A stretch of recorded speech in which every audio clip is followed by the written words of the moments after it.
हरियाणा में 17 अक्टूबर को शपथ ग्रहण समारोह हो सकता है। 17 अक्टूबर को ही नई सरकार के मंत्री भी शपथ लेंगे। रिपोर्ट्स की माने तो समारोह से पहले बैठक में सैनी को औपचारिक तौर पर विधायक दल का नेता चुना जाएगा। हरियाणा में विधानसभा चुनाव के नतीजे आने के बाद अब सरकार बनाने की कवायद तेज हो गई है।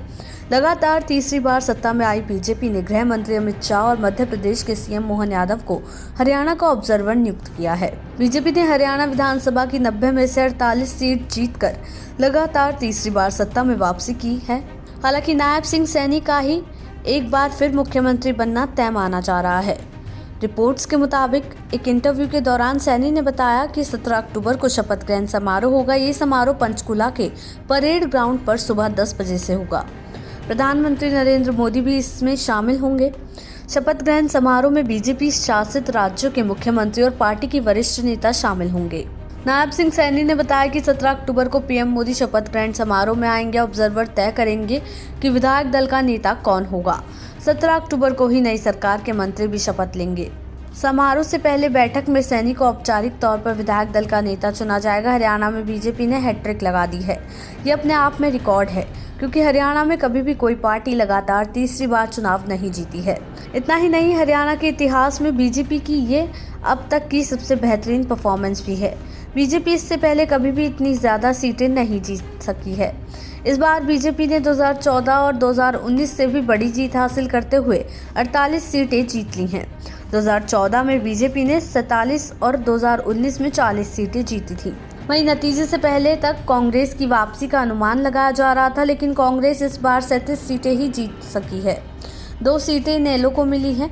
वहीं 3 निर्दलीय उम्मीदवार जीते हैं। तीनों निर्दलियों ने बीजेपी को समर्थन दे दिया है। आपको बता दें, इस साल हुए लोकसभा चुनाव में हरियाणा में भाजपा का प्रदर्शन अच्छा नहीं रहा था।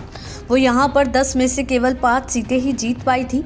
लेकिन हालिया विधानसभा चुनाव में भाजपा के लिए चीजें पूरी तरह से बदल गई हैं। विधानसभा चुनाव में जीत हासिल कर भाजपा हरियाणा में रिकॉर्ड तीसरी बार सरकार बनाने जा रही है। भाजपा की इस जीत के पीछे जाटलैंड में उसकी मजबूती और दलित ओबीसी वोटों पर पकड़ का अहम योगदान रहा है। लोकसभा चुनाव में यही दलित ओबीसी वोट कांग्रेस के खाते में चले गए थे। इसके अलावा सरकार की लोक कल्याणकारी योजनाओं की भूमिका भी काफी अहम रही।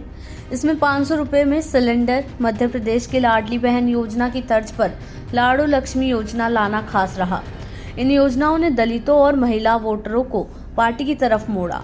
रिपोर्ट्स के मुताबिक एक वरिष्ठ भाजपा नेता ने बताया कि भाजपा ही वो पार्टी है जिसने गरीबों, पिछड़ों और दलितों को सम्मान दिया है।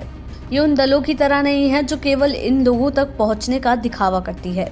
साल 2024 में सत्ता में आने के बाद से ही भाजपा ने इन सभी के लिए कई जरूरी कदम उठाए हैं।